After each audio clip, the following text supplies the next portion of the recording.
是光线，时尚。磁场影响非常大，无法确定方向。食人鱼的一种，他们只要。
The Mojin team, led by the astute Hu Bayi, braved the treacherous Worm Valley in Yunnan to find the legendary Dust Pearl.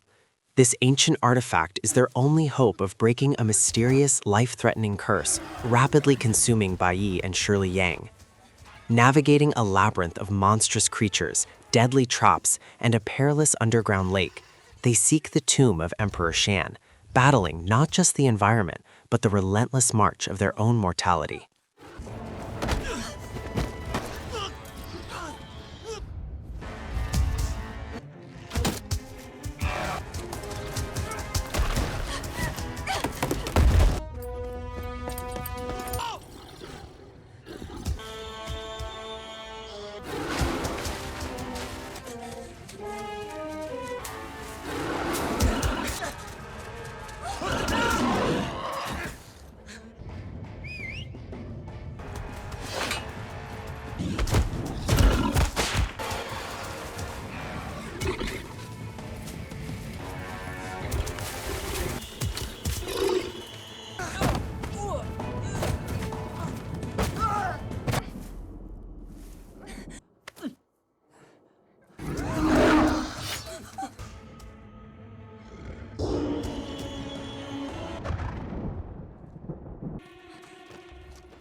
千层的高度，再1秒，雷声的延续时算准点儿，这大概是大忌。行，40分钟之后，睁眼，我们就是安全的。看，我们对抗的不是土长。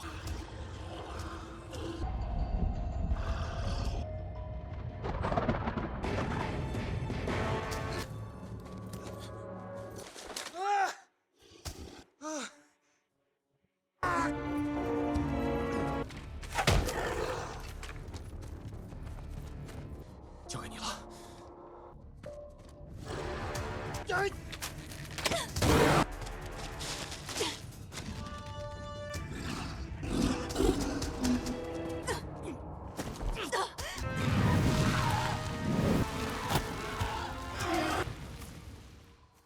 快跑！手不动。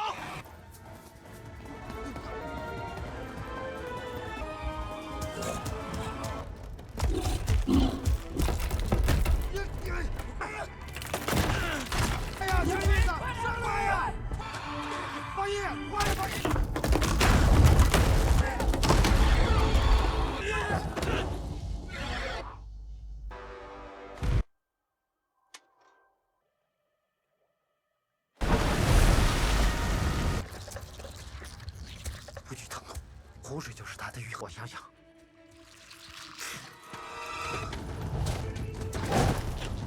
内攻强人！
我们人是一样的，凡人一生有10万年。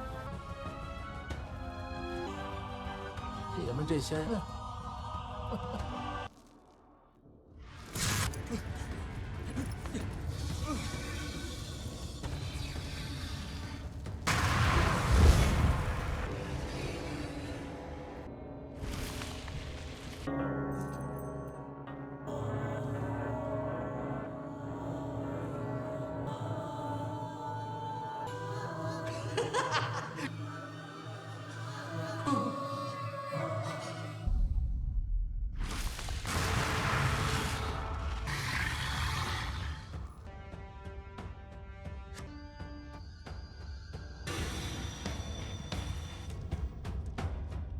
他们难看，还他妈……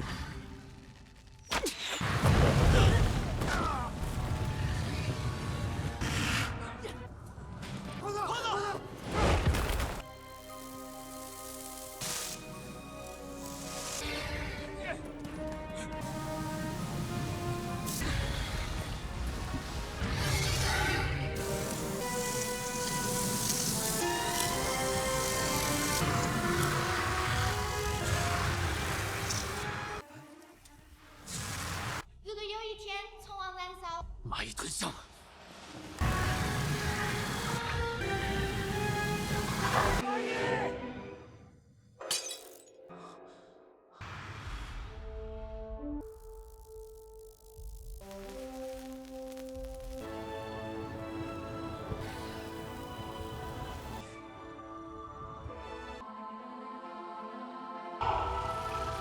Hey guys, today we're diving headfirst into the murky, monster-infested depths of Mojin the Worm Valley, a film that throws our favorite grave robbers into an adventure so wild it makes our average archaeological dig look like a picnic.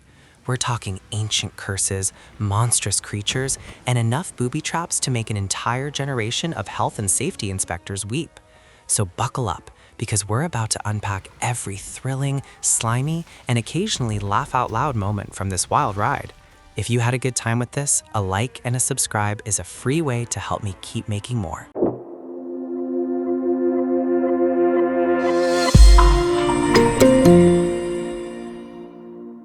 Our story kicks off with a heavy sense of impending doom, as our seasoned tomb raider Hu Bayi and his fiercely intelligent companion Shirley Yang find themselves afflicted by a mysterious and deeply disturbing curse. It manifests as a creeping crimson mark on their bodies, not exactly the kind of tattoo you'd get on a whim, and it's causing them to age at an alarming, unnatural rate. Every creak of a joint, every new wrinkle appearing overnight serves as a chilling reminder of their ticking clock. The air around them is thick with a palpable tension, a quiet desperation that underscores every conversation. This isn't just about survival, it's about reclaiming their lives, their very essences from an unseen ancient force. The only glimmer of hope, plucked from forgotten lore and ancient texts that Hu Bayi seems to have a direct line to, is the legend of the Dust Pearl. This mythical artifact, whispered to possess the power to break such curses, is said to be entombed with Emperor Shan, deep within the perilous, almost mythical Worm Valley. The decision is made with a grim determination. The risk is immense, potentially suicidal, but the alternative is a slow, agonizing fade into dust. So, Hu Bayi, Shirley Yang, and their ever-loyal, perpetually excitable companion Wang Kaishuan begin their preparations. Wang, bless his heart, is the kind of guy who approaches a life-or-death quest with the same enthusiasm he'd approach an all-you-can-eat buffet, completely oblivious to the sheer scale of the danger. Rounding out their intrepid, or perhaps foolhardy crew, are 2 local guides, providing a blend of essential knowledge and often hilarious, sometimes frustrating cultural quirks.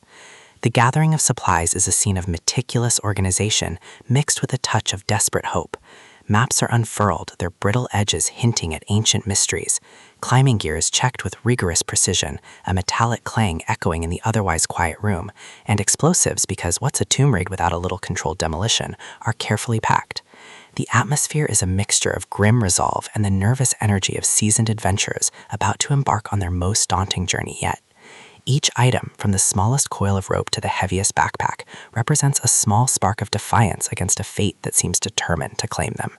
The journey proper begins with the team making their way to Yunnan, a region of China renowned for its breathtaking, untamed natural beauty, and in this context, its equally untamed and deadly wilderness.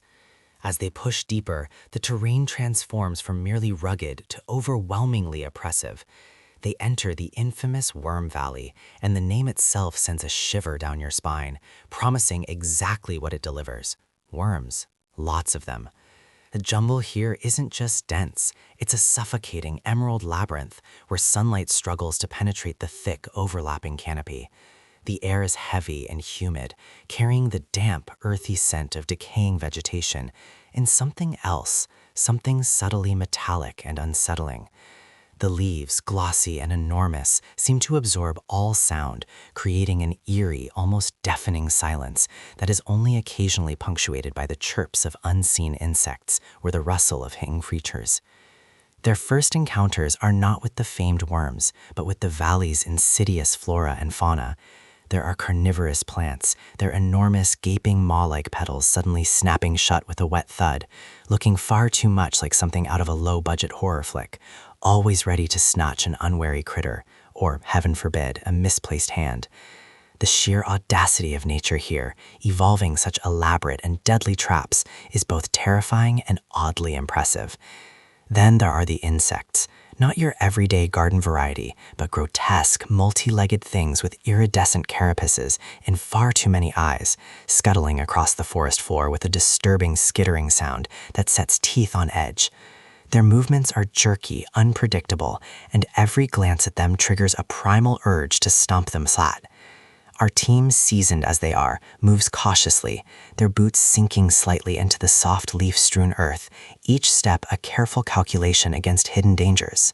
Setting up camp on their first night in the valley is a study in controlled paranoia. Every shadow seems to deepen. Every rustle of leaves sounds like a potential ambush.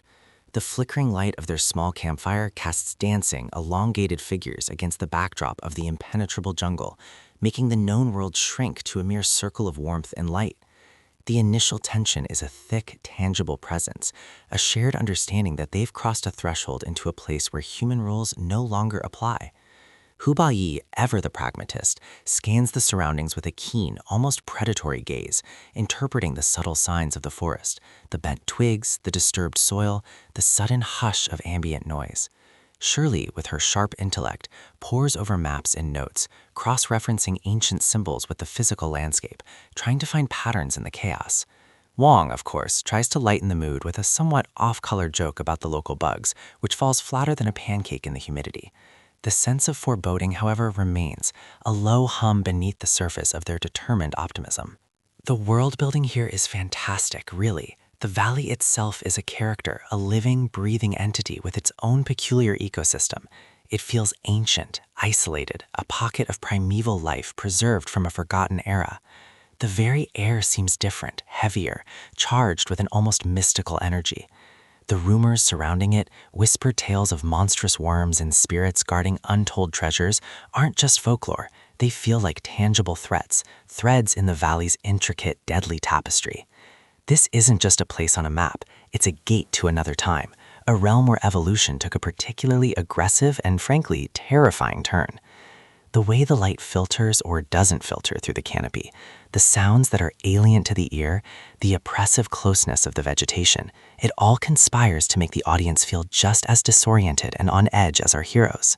After days of hacking through the dense, unforgiving jungle, battling aggressive insect swarms that buzz with a frantic metallic hum, and navigating treacherous, vine-choked paths that threaten to swallow them whole, the team finally reaches the first major landmark on their map, an enormous underground lake. The transition is abrupt and stunning. One moment, they're pushing through suffocating foliage. The next, the jungle opens up to reveal a vast cavernous space, a natural amphitheater carved by millennia of geological forces. The sheer scale of the lake is breathtaking. Its surface stretches into the misty distance, reflecting the eerie phosphorescent glow emanating from strange mineral deposits on the cavern walls and ceiling. It's a surreal sight, like something out of a dream or perhaps a nightmare. The lake itself is an otherworldly expanse of dark, still water, its surface disturbed only by the gentle lapping against the shore and the occasional plop of something unseen beneath the surface. The silence is profound, almost spiritual, a stark contrast to the cacophony of the jungle they just left. It's a silence that isn't empty, but pregnant with anticipation, hinting at unknown depths and slumbering horrors. As they launch their small inflatable boat, the creaking of the oars and the soft splash of the paddles are amplified in the vast space, sounding unnervingly loud. The boat glides across the water, the ripples fanning out behind them, illuminated by the faint greenish glow. The vastness of the space makes them feel incredibly small, vulnerable, adrift in an ancient, forgotten world. Beneath the water's surface, barely visible through the dim, filtered light, are the unsettling outlines of submerged structures. These aren't natural rock formations. They're clearly man-made, massive architectural elements from a civilization lost to time and water. Pillars, archways, and what look like the foundations of buildings, all overgrown with algae and encrusted with minerals, give the lake a haunting, sacred feel. It's as if an entire city, or perhaps a massive temple complex, was swallowed whole, leaving behind a skeletal testament to its former glory. The unsettling ancient presence is almost palpable, a heavy weight in the air, a silent warning. You can practically hear the echoes of ancient ceremonies, the splash of forgotten rituals. Wang Kaishuan, ever the opportunist, can't help but point out how much easier it would be to retrieve any sunken treasures if only they'd brought proper diving gear, completely missing the terrifying implications of being underwater in this place. They eventually reach a small rocky island jutting out of the lake, a dark, jagged silhouette against the luminous cavern. As they land, the unsettling nature of the place intensifies. The island is riddled with grotesque, crude figures carved from stone, their features distorted into expressions of agony or devotion, or perhaps both. These aren't art, they're clearly sacrificial altars, their surfaces stained with what looks like ancient, dried blood. The air here is heavy, thick with the musty scent of decay, and something else, something metallic and foreboding. The ground beneath their feet feels wrong, almost spongy in places, suggesting something unpleasant buried just beneath the surface. Surely, ever the observant one notes the patterns in the carvings, connecting them to ancient symbols of death and rebirth, hinting at the true horrific purpose of this place. Their exploration doesn't go unnoticed. The first major creature encounter comes quickly, and it's a doozy. From the dark waters around the island, something massive and serpentine emerges. It's a colossal water beast, its scales glistening with a slimy phosphorescent sheen, its eyes glowing with predatory hunger. The sound of its emergence is a sickening sloshing, combined with a deep, guttural roar that reverberates through the cavern, shaking loose small pebbles from the ceiling. It lunges with terrifying speed, its powerful body crashing against the rocks, sending spray high into the air. The fight is frenetic, a desperate struggle against a creature of immense power. Hu Bayi and Wang Kaishuan, relying on their agility and surprisingly effective grappling hooks, attempt to distract it, while Shirley tries to find a weak point, her crossbow bolts thudding against its thick hide with little effect. The beast's movements are surprisingly fluid for something so large, its tail lashing out with the force of a battering ram, threatening to sweep them into the dark waters below.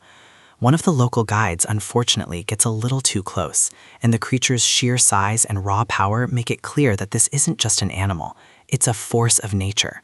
It's a stark reminder that they are trespassers in a realm far older and far more dangerous than anything they've ever faced. The world building around the lake is crucial here. It's not just a body of water, it's a sacred, ancient boundary, a gateway to the tomb itself. The submerged structures suggest a civilization that either lived beneath the water or was ultimately consumed by it, adding layers of mystery. The sacrificial altars imply a horrifying belief system, one that revered these creatures or offered tribute to whatever dark power resided in the valley. It paints a picture of a lost culture utterly consumed by their desperate quest for immortality or power, willing to make unspeakable sacrifices. The eerie glow and the profound silence create an atmosphere that feels both ethereal and utterly terrifying, perfectly setting the stage for the horrors yet to come. It truly feels like they've stepped into a place untouched by time, where ancient, monstrous things still hold dominion. Having narrowly escaped the colossal water beast, leaving it either incapacitated or simply too annoyed to pursue them further, the team, now more wary than ever, pushes further into the island's interior. Their goal, to find the true entrance to the main tomb complex, which Baiyi's meticulous study of ancient maps suggests must be hidden away. They soon discover that the island itself is a preamble to the main event, a series of elaborate, interconnected traps designed to deter even the most determined intruders. The ground beneath their feet shifts subtly, not quite right. Suddenly, with a deep groan and a sickening creak, a section of the floor gives way, plummeting into a spiked pit below. It's a hair-raising moment, the sudden lurch, the deafening echo of falling debris, the sharp metallic ring of the spikes. Hu Baiyi's lightning-fast reflexes, honed by years of surviving such predicaments, save Wang Kaishuan from an untimely, spiky end, pulling him back from the brink with a desperate lunge, the wind of the fall wrestling their clothes. Next, a series of ancient mechanisms whir to life with a dry grinding sound, a testament to their enduring craftsmanship. Poisoned darts, tipped with a sickly green substance that glints ominously in the dim light, shoot from cleverly concealed openings in the walls, accompanied by a chilling whoosh of displaced air. The darts fly with surprising speed and accuracy, forcing the team to duck, weave, and scramble, their bodies twisting into improbable shapes to avoid the deadly projectiles. One dart grazes a backpack, the fabric tearing with a soft rip, a stark reminder of how close they came. The air grows thick with dust and the metallic scent of old machinery, a truly invigorating sensory experience, let me tell you. It's in these moments that the team's reliance on Hu Baiyi's encyclopedic knowledge of feng shui and ancient texts truly shines. He doesn't just read the map, he feels the flow of energy, the deliberate design behind these deadly puzzles. He points out a subtly misaligned tile, a faint discoloration on a wall, a barely perceptible change in the ambient airflow, clues invisible to the untrained eye. His voice is calm, authoritative, a steady anchor in the storm of chaos.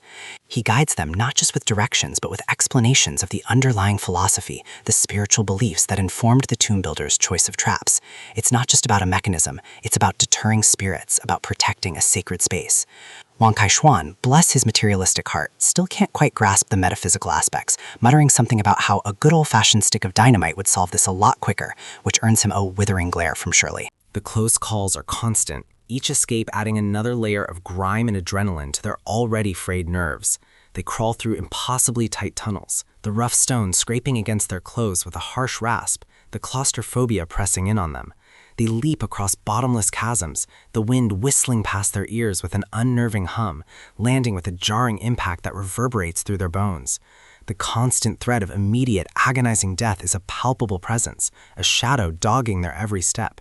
Yet they push on, driven by the urgency of the curse, the grim determination to find the dust pearl. The world building here delves into the astonishing sophistication of ancient Chinese tomb defenses. These aren't just haphazard pitfalls, they're intricate, multi-layered systems, demonstrating a mastery of engineering and psychological warfare. The designers understood human nature, exploiting fear, greed, and disorientation. Each trap tells a story, a testament to the power and paranoia of the deceased emperor, his absolute refusal to be disturbed in his eternal rest. The mechanical traps, still functioning after centuries, hint at incredible durability and clever design, perhaps even incorporating some forgotten principles of physics. The attention to detail in the carvings, the symbolism imbued in every element, speaks volumes about the culture that created them. It's a deadly game of chess played across millennia, where the tomb builders are always a few moves ahead. It really makes you wonder how many poor souls didn't have a Hu Bayi to guide them through. Probably quite a lot, actually. As our intrepid and increasingly grimy team pushes deeper into the tomb complex, the air itself seems to thicken, growing heavy with a humid, earthy scent, mixed with something sharp and metallic, the telltale sign of an active subterranean ecosystem. The claustrophobia, a constant companion in these cramped, winding tunnels, intensifies, pressing in on them like a physical weight. Suddenly, the quiet, save for their ragged breaths and the soft crunch of their boots, is shattered. A low, guttural chittering begins, originating from somewhere ahead, then growing in volume, echoing off the cavern walls with a horrifying resonance. It's the sound of hundreds, perhaps thousands, of tiny chitinous legs scuttling across stone, a sound guaranteed to make your skin crawl and your stomach churn. Then they appear, not the worms of the valley's namesake just yet, but something equally, if not more terrifying, an enormous swarm of monstrous insectoid creatures. These aren't flies, these are the size of small dogs, with segmented bodies, multiple barbed legs ending in needle-sharp claws, and compound eyes that glow with an unsettling, malevolent green light. Their exoskeletons, a ghastly fusion of black and iridescent crimson, reflect the limited light, making them appear like a living, undulating carpet of nightmare. The sheer number of them is overwhelming, a tide of living horror that pours from every crack and crevice, covering the cavern floor, walls, and even parts of the ceiling. The air is filled with a frenetic buzzing, a cacophony of clicking mandibles and the rustle of wings, creating a truly sickening symphony of doom.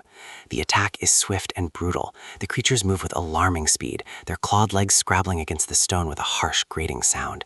They launch themselves at the team with ravenous hunger, their bodies thudding against shields and gear with jarring impact. It's a fight for survival, a desperate, chaotic melee against an unstoppable wave. Hu Bayi, ever the tactician, shouts commands, his voice cutting through the din, urging them to stay together. Wang Kaixuan, despite his earlier bravado, is clearly shaken, his face a mask of panicked determination as he swings his pickaxe with wild abandon, the metallic clang of his weapon connecting with chitin, sounding sickeningly hollow. Surely, a cool head under pressure unleashes a barrage of flaming arrows, each one igniting a cluster of the creatures with a satisfying yet short-lived sizzle and pop, illuminating the horror with brief flashes of orange light. The team has to use every trick in their arsenal. Fire becomes their most potent weapon, the flames crackling and roaring, sending plumes of acrid smoke swirling through the cavern, eliciting high-pitched screeches from the creatures. They discover that the insects are highly sensitive to sudden light and sound, so they deploy small improvised explosives, not to kill all of them, which would be impossible, but to disorient and create brief windows of opportunity to push forward.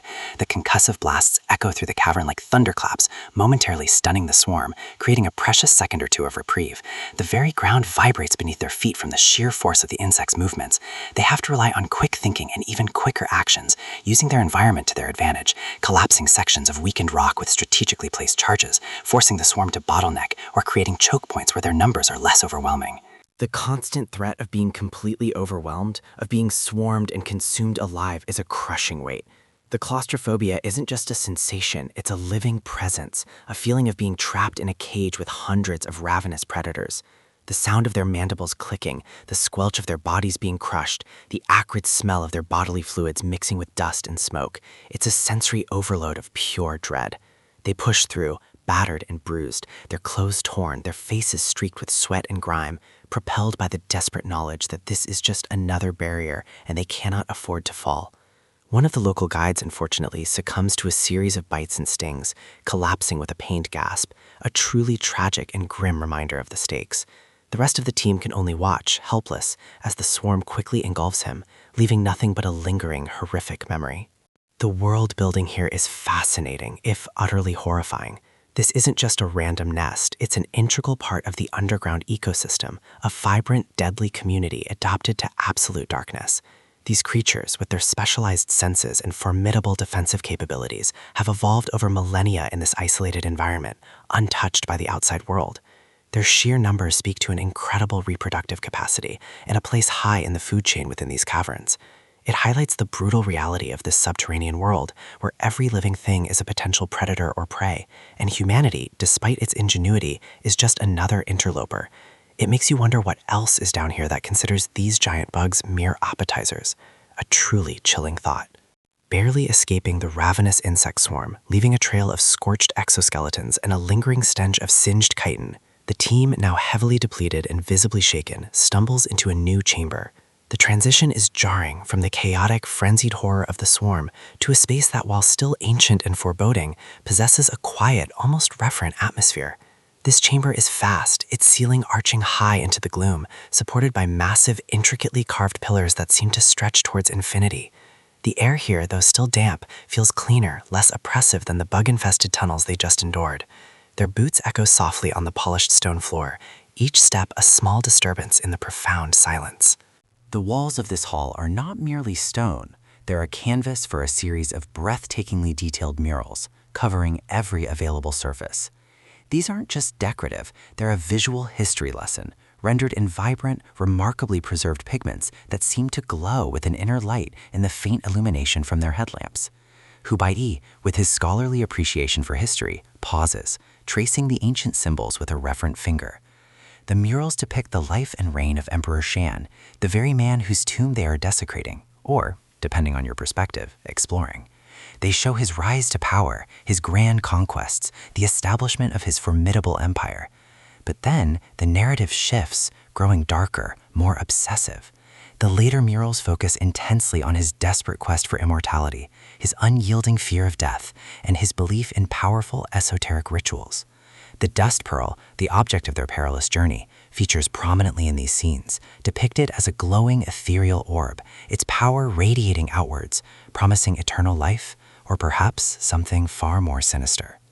As they move through the hall, the murals reveal increasingly disturbing images, human sacrifices offered to strange, vaguely defined deities or monstrous entities, rituals performed under ominous celestial alignments, and the construction of a tomb so grand, so complex, that it was meant to defy death itself.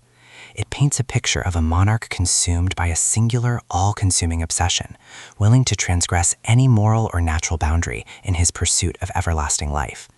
Shirley, ever perceptive, notes the chilling details in the depictions of the sacrifices, the despair etched onto the faces of the victims, and the unsettling calmness of the priests officiating. He wasn't just building a tomb, she muses, her voice a low murmur. He was building a monument to his own hubris, a fortress against the inevitable. But the hall holds more than just murals. As their lights sweep across the vast space, they reveal another grim reality. Bones. Piles of them, bleached and scattered, litter the corners and crevices of the chamber. These aren't just a few skeletons, it's a veritable charnel house, a testament to the deadly efficacy of the tomb's defenses. Human bones, animal bones, tangled together in macabre heaps, hinting at countless failed attempts to penetrate this sacred space. Some skeletons are still clutching ancient weapons, others are curled in postures of desperate self-preservation, their final moments frozen in time. The metallic clang of Wang Kaishuan's boot, inadvertently kicking a skull, sends a shiver through the group, the hollow thud echoing eerily in the vastness. It's a stark, gruesome reminder that many have tried, and many have failed, to reach Emperor Shan's ultimate resting place. Amidst the bones and the chilling artistry, the murals also provide tantalizing clues about the tomb's further layout. They depict specific architectural features, hidden passages, and the types of guardians that lie ahead. Bayi, his eyes scanning every inch of the ancient artwork, cross-references these images with his knowledge of feng shui and ancient burial practices. He points out a pattern, a recurring symbol that, when viewed through the lens of their current predicament, suddenly makes sense. The murals are not just history. They are a morbid yet incredibly detailed map, showing the emperor's journey into the afterlife and, by extension, their own path deeper into danger. He identifies a specific portal, obscured by clever illusion in one of the murals, which corresponds to an architectural anomaly he noted earlier. Wang, peering over Baiyi's shoulder, half-jokingly asks if the emperor also left behind a treasure map with X marks the spot, clearly still more focused on the loot than the lore. The world building in this chamber is exceptional. It provides a deep dive into the lore of Emperor Shan, transforming him from a historical figure into a truly terrifying antagonist, even in death. His obsession with immortality is not just a plot device, it's a psychological portrait of a man who believed he could cheat destiny. The murals are more than just art. They're historical documents, religious texts, and a strategic guide all rolled into one.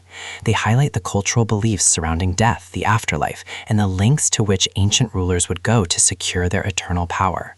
The Hall of Bones reinforces the deadly nature of the tomb, reminding the audience that every step is a gamble, every discovery a potential harbinger of doom. It elevates the tomb from a mere structure to a fully realized deadly narrative, where the past directly informs the present peril.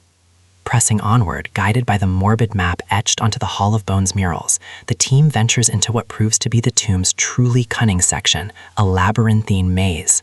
This isn't just a series of winding corridors, it's a deliberate psychological assault designed to disorient, frustrate, and ultimately trap intruders in its twisting embrace. The walls of this maze are smooth, polished black stone, reflecting the dim light of their headlamps in 1,000 distorted angles, making it impossible to gain a sense of true direction. The air here is still and heavy, carrying a faint metallic tang, and the silence is so profound it feels like a physical pressure, amplifying every anxious breath, every nervous rustle of clothing. The first challenge comes in the form of the guardians themselves. Not insects this time, but something far more unsettling. From hidden recesses in the walls, colossal stone automatons clunk into life with a deep, grinding groan, their ancient mechanisms rumbling as they shift. These aren't just statues, they are animated sentinels, humanoid in shape but grotesque in their proportions, wielding massive blunted stone weapons that drag across the floor with a terrifying scrape. The metallic cling of their joints, the shudder of their immense bulk as they move, creates a deep, resonant vibration that echoes through the stone, making the very ground feel alive. These aren't quick or agile, but their sheer mass and relentless forward motion make them formidable opponents, capable of crushing bone and pulverizing stone with a single, slow, deliberate swing. Hu Bayi immediately recognizes them as funerary protectors, imbued with ancient, perhaps mystical energy. Wang Kaishuan, momentarily forgetting his usual wit, lets out an involuntary yelp, recognizing that a pickaxe won't do much against solid rock that's moving on its own. The maze itself is a masterclass in psychological warfare. Corridors that seem to lead somewhere simply dead end, forcing frustrating retreats. Walls suddenly shift with a low, earth-shattering rumble, blocking paths they'd just walked or opening new, ominous ones. Floors cant at impossible angles, threatening to send them tumbling into unseen pits below.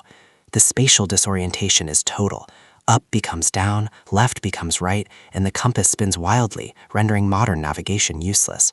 They are forced to rely solely on Baiyi's intuition, his almost supernatural ability to sense the flow of feng shui, interpreting subtle shifts in the air currents and the arrangement of symbols that occasionally appear on the wall, hinting at a hidden logic within the madness. It's not about finding the shortest path, he explains, his voice strained. It's about understanding the Emperor's logic, his fear. At one point, a sudden collapse of a section of the floor, accompanied by a deafening roar of falling rock, nearly separates the team. Shirley and one of the remaining guides find themselves cut off, a sheer drop separating them from Hu Bayi and Wang. The chasm between them seems insurmountable, and the sound of the collapsing stone sends a fresh wave of panic through the group. The communication across the gap is tense, their voices sounding small and desperate in the echoing space. It's a moment of raw fear, of seeing their carefully constructed unity threatened, of being left alone in the dark with untold dangers. Wang Kaishuan, surprising everyone, immediately volunteers to find a way around, even if it means retracing treacherous steps, his concern for his friends overriding his usual self-preservation. This moment, though brief, highlights the growing bond and trust among them, forged in the crucible of constant peril. Amidst the tension and terror, Wang Kaishuan, in true Wang fashion, provides some much-needed, if slightly ill-timed, comedic relief. After narrowly dodging a slow-moving but utterly massive stone fist that would have flattened him into a modern art installation, he grumbles. This emperor sure had a flair for the dramatic, didn't he? Couldn't he just hire some bouncers like a normal rich guy? His exasperation, a mix of genuine fear and his usual bombastic personality, elicits a brief, tense chuckle from Shirley, a momentary release of the pressure that has been building. Later, when confronted with a wall that seems to move on its own accord, he attempts to reason with it, speaking to the inanimate stone as if it were a stubborn mule. "All right, mate, let's be reasonable. We're just passing through. No need for all this theatrics." It's an absurd moment that cuts through the profound dread, reminding us that even in the face of ancient evil, human nature finds a way to be, well, human. The world building here focuses on the different types of spiritual and physical guardians employed by Emperor Xian. The automatons are not just physical threats, they represent a magical or spiritual protection, a testament to the belief that even inanimate objects could be imbued with purpose. The architectural puzzles of the maze, the shifting walls, the illusions of light and shadow speak to a deep understanding of human psychology, designed not just to kill, but to break the will of intruders, to drive them mad with disorientation before delivering the final blow. It creates a sense of dread beyond mere physical danger, tapping into a primal fear of being lost, trapped, and utterly helpless. The tomb isn't just a place to be entered, it's a mind to be navigated, a complex ancient intelligence determined to keep its secrets. After what feels like an eternity of navigating the treacherous maze and battling the relentless, slow-moving stone guardians, the team finally emerges, battered but intact, into a grand, awe-inspiring chamber. Their relief, however, is short-lived, replaced by a mixture of wonder and immediate suspicion. This chamber, lavishly decorated with silk banners that have long since turned to brittle dust and intricate carvings depicting celestial beings, appears to be the main burial site, specifically the Empress's chamber. At its center rests a magnificent sarcophagus, adorned with precious jewels that glitter dully in the light of their headlamps, emanating an aura of immense wealth and power. Surrounding it are pedestals displaying what appear to be valuable artifacts, ornate ceremonial swords, gilded pottery, and shimmering jade sculptures. This surely must be it, the ultimate reward, the location of the legendary dust pearl. Hu Bayi, however, is a seasoned tomb raider, and his instincts, honed by years of close calls and near-fatal misdirections, immediately prickle. The opulence, the obvious display of wealth, feels almost too easy, too overt for an emperor as paranoid and cunning as Shan. He approaches the sarcophagus with extreme caution, his footsteps hushed, his eyes scanning every inch of the chamber, searching for a hidden mechanism, a subtle trap, anything that feels out of place. Wang Kaishfen, true to form, is practically vibrating with excitement, his eyes gleaming at the sight of so much potential loot. He eyes a particularly sparkly jade statue, mentally calculating its market value, practically salivating at the prospect. Shirley, ever the realist, shares Baiyi's apprehension, her gaze sweeping across the ceiling, noting the strange, almost alien patterns in the carving. They confirm their fears when they cautiously open the sarcophagus. Inside, resting on a bed of finely woven, millennia-old fabric that disintegrates to dust at the slightest touch, is a pearl. It's beautiful, luminous, emitting a soft internal glow, almost precisely as described in the ancient texts. It looks, by all accounts, exactly like the dust pearl. But Baiyi, after a moment of intense scrutiny, feels it. There's something off, a subtle lack of the overwhelming, mystical energy that the true artifact is supposed to possess. He carefully retrieves it, its surface cool and smooth against his gloved fingers, but he knows this isn't the real deal. It's a magnificent, extremely valuable decoy, a masterfully crafted red herring designed to appease and mislead the greedy, or to buy the emperor more time in his true resting place. Wang Kaishfen's disappointment is almost comical, a deflated sigh escaping him as his dreams of instant riches vanish like smoke. Seriously? All this trouble for a knockoff? He grumbles, earning a soft, exasperated sigh from Shirley. As if on cue, the discovery of the false pearl triggers a secondary, far more dangerous trap. With a low, resonant growl that seems to emanate from the very stone itself, the chamber walls begin to shift, revealing hidden alcoves. From these alcoves, a truly monstrous creature emerges, something far more powerful and unique than anything they've encountered so far. It's a guardian, not an automaton, but a living, breathing horror, perfectly camouflaged against the ornate carvings. This beast is colossal, resembling a bizarre, multi-limbed scorpion-spider hybrid, its segmented body covered in thick, obsidian-like plates, its numerous eyes glowing with a cold, calculating intelligence. Its claws, sharp as razors, scrape against the stone floor with a chilling shriek. The creature's roar, a deafening blast of sound, shakes the very foundations of the chamber, sending dust and small pebbles raining down. It moves with a terrifying speed and agility for something so large, its many legs scuttling across the floor with a rapid, clicking sound. It immediately attacks, its razor-sharp tail lashing out, striking a pillar with a loud crack that sends fragments of stone flying. The fight is intense, a desperate struggle against a creature that seems almost invincible. Their usual tactics, fire, explosives, have limited effect against its hardened carapace. Baiyi quickly realizes this is a different class of guardian, a true apex predator of the tomb. He directs their efforts, looking for weaknesses, for patterns in its attack, while Wang and Shirley distract it with their dwindling supply of ammunition and their melee weapons. The close proximity to such a terrifying beast, its hot, noxious breath washing over them, creates an almost unbearable tension. The world building here delves into the intricate hierarchy within the tomb. This Empress's chamber serves as a deliberate distraction, a testament to Emperor Xian's meticulous planning and his willingness to use his consort's resting place as a shield for his own. The distinction between lesser treasures and the ultimate goal, the true dust pearl, is clearly drawn. It highlights the Emperor's cunning, his understanding of human greed, and the desire for easily accessible riches.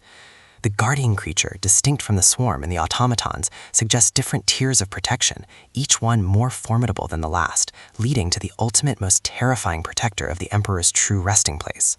It's a masterclass in misdirection, designed to thin the herd and break the spirit of any who dare to trespass.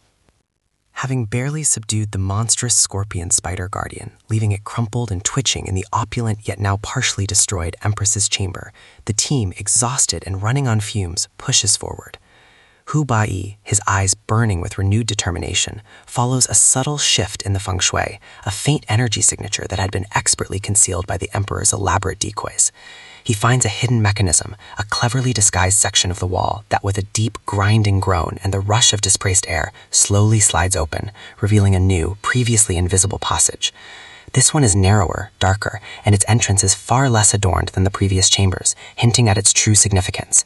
It's a stark contrast, a path deliberately kept secret, reserved for the emperor's final, most sacred resting place. They step into the Emperor Shen's true burial chamber, and the atmosphere immediately shifts. It's not opulent like the Empress's chamber. It's austere, imposing, filled with a palpable sense of ancient power and dread. The space is enormous, echoing with a hollow stillness. At the very center, elevated on a massive stone platform, lies the emperor's personal sarcophagus, surrounded by strange glowing runes carved into the walls and floor that pulse with an eerie, rhythmic light, casting dancing shadows across the chamber. The air here crackles with a latent energy, a feeling of centuries of power and sacrifice concentrated in one terrifying location. Wang Kaixuan, despite everything, lets out a low whistle of genuine awe, a stark contrast to his earlier grumbling about fake pearls. But this chamber isn't unguarded. Oh no, the emperor saved his best for last. From the colossal sarcophagus itself, with a terrifying, earth-shattering roar that causes the very ground to tremble and sends loose rocks showering down from the ceiling, the ultimate guardian creature erupts. This isn't just a monster. It's an ancient, horrific entity, a true living weapon of immense power, perhaps even sustained by the Emperor's own dark energy. It's a colossal, multi-tentacled, worm-like horror, its flesh a sickly pale green, segmented and oothing, covered in grotesque pulsating growths, and a multitude of razor-sharp teeth arranged in concentric circles within its gaping maw. Its eyes, if you can even call them that, are disturbingly human-like, glowing with a malevolent ancient intelligence. The ground shakes with its movements, each colossal tentacle slamming against the stone with a wet, squelching thud. The sound of its emergence is deafening, a symphony of destruction. This is the most intense, desperate fight sequence of the entire film. The creature is relentless, its massive tentacles lashing out with blurring speed, capable of crushing stone and sweeping aside multiple people with ease. Its sheer size and raw power are overwhelming, dwarfing our heroes. Their usual weapons, even Shirley's crossbow and Wang's pickaxe, seem like pathetic toys against its hardened hide. They are forced into a constant, frantic dance of evasion, ducking and weaving as its tentacles slam down around them, sending debris flying and creating massive craters in the stone floor. The battle is a terrifying blur of motion, screams, and the constant, sickening sound of the creature's flesh squelching as it moves. There are moments of true heroism, of self-sacrifice as the team struggles to survive. One of the remaining guides, with a desperate yell, creates a diversion, drawing the creature's attention away from a vulnerable Shirley, only to be crushed under a colossal tentacle with a sickening crunch. His sacrifice, though heartbreaking, buys them precious seconds. Wang Kaixuan, abandoning all thought of treasure, becomes a force of pure, desperate bravery, using his grappling hook to swing around the creature, planting improvised explosives on its soft underbelly, hoping to find a weak spot. The explosions erupt with deafening roars, sending showers of sparks and noxious fumes into the air, but the creature seems barely deterred, its roars growing only louder in rage. Hu Bayi, analyzing its movements, its attacks, and the strange pulsing runes on the walls, realizes the creature isn't just an animal, it's intrinsically linked to the chamber, perhaps even powered by the same ancient magic that kept the Emperor alive in some form. He deduces a way to destabilize it, a weak point, possibly linked to the very source of its power. The world building here is at its zenith. The nature of the final guardian isn't just a random beast, it's a manifestation of the Emperor's power, perhaps even a grotesque form of his twisted immortality. Its connection to the pulsing runes and the chamber itself suggests a magical or alchemical bond, a guardian sustained by the tomb's very essence. This elevates it beyond a mere monster to a supernatural entity, a true embodiment of the Emperor's dark will. It highlights the film's deep dive into ancient Chinese mysticism and the terrifying possibilities of unchecked emission. It really makes you think about how much magic and horror these ancient societies were willing to mess with, all for a little extra time on Earth. In a desperate final surge of combined effort, with Hu Bayi identifying a critical glowing weakness on the creature's pulsating underbelly and Shirley delivering a perfectly aimed flaming arrow, while Wang created a massive diversion with an explosive charge, the ultimate guardian is finally excruciatingly defeated. Its colossal form collapses with a sickening, wet thud, shaking the entire chamber, its roars fading into a series of gurgling, dying moans. The silence that follows is profound, punctuated only by the team's ragged, gasping breaths and the distant rumble of the unstable tomb. With the Guardian vanquished, their eyes fall once more upon the Emperor's sarcophagus, now partially cracked open from the battle's tremors. Inside, amidst the tottered remnants of ancient burial garments and a faint, sweet aroma of decay, lies their prize, the true dust pearl. This is no mere decoy. It's a breathtaking artifact, pulsating with an ethereal, soft blue light that seems to emanate from within its very core. It's larger than the false pearl, perfectly spherical, and its surface shimmers with an almost liquid iridescence. As Hu Bayi carefully reaches out and retrieves it, his fingers brushing against its cool, smooth surface, a wave of energy, subtle yet unmistakable, radiates outwards, washing over him and Shirley. The crimson marks on their bodies, previously so vibrant and threatening, seem to dim ever so slightly, a fleeting moment of hope, a whisper of a reversal of the curse. It's a truly profound moment, a culmination of all their suffering and sacrifice. However, their triumph is short-lived. The battle with the colossal guardian, combined with the earlier traps and their improvised demolitions, has taken a catastrophic toll on the ancient structure. A deep, resonant groan echoes through the entire chamber, followed by a shower of dust and rapidly increasing cracks appearing across the ceiling and walls. The tomb, after millennia of silent slumber, is finally giving way. Rocks begin to fall with alarming frequency and size, striking the stone floor with thunderous impacts, sending tremors through the ground. The air fills with thick, choking dust, making it hard to see, hard to breathe. The ancient structure is collapsing around them, a furious, dying gasp of Emperor Xian's eternal resting place. The escape sequence is pure, adrenaline-fueled chaos. It's a desperate, headlong scramble, a race against time and gravity. They have to retrace their steps through the now unstable tunnels and chambers, each pathway a new gamble. Corridors that were once manageable are now choked with falling debris or have completely collapsed, forcing them to find new, perilous routes. The sounds are deafening, the roar of crumbling stone, the metallic clang of falling mechanisms, the whoosh of displaced air as sections of the ceiling plummet. They dodge massive falling boulders, their bodies contorting in frantic attempts to avoid being crushed. The floor beneath their feet shifts and crumbles with alarming regularity, threatening to swallow them whole. Hu Bayi, despite his own exhaustion and the lingering effects of the curse, barks out commands, guiding them through the collapsing labyrinth, relying on his intimate knowledge of the tomb's architecture and its hidden weaknesses. Wang, pushing past his terror, uses his strength to clear pathways, dragging heavy debris aside, while Shirley provides cover fire, her arrows whistling past falling rocks, clearing any lingering smaller creatures still lurking. The physical and emotional toll on the team is immense. Their faces are streaked with grime, blood, and sweat, their clothes torn and ragged. Every muscle aches, every breath is a struggle. The fear is a constant companion, a cold knot in their stomachs, but it's intertwined with a fierce determination to survive. They push each other, offering encouragement in strained whispers, their shared ordeal forging an unbreakable bond. It's a testament to their resilience, their sheer will to live, even against impossible odds. The world building around the dust pearl itself is central here. Its appearance, its subtle energy, and its immediate, albeit slight, effect on the curse speak to the deep lore and the ancient magical properties ascribed to such artifacts. It's not just a gem, it's a conduit of immense power, a focal point of ancient mysticism. The collapsing tomb serves as a final, dramatic act of the Emperor's will, a self-destruct mechanism to ensure his secrets remain buried forever. It highlights the destructive power of ambition and the delicate balance between ancient structures and the ravages of time and human interference. The sheer, overwhelming force of the collapsing tomb solidifies the idea that they're escaping from a living, dying entity, not just a building. Finally, after what felt like an eternity of desperate scrambling, dodging falling debris, and navigating collapsing tunnels, the team emerges from the chaotic maw of the Worm Valley. The transition is jarring, from the suffocating darkness and deafening roar of the crumbling tomb to the fresh, humid air of the jungle, and eventually the muted sunlight filtering through the canopy. They stumble out, covered in dust, grime, and minor injuries, their clothes tattered and their faces etched with exhaustion, relief, and a profound sense of trauma.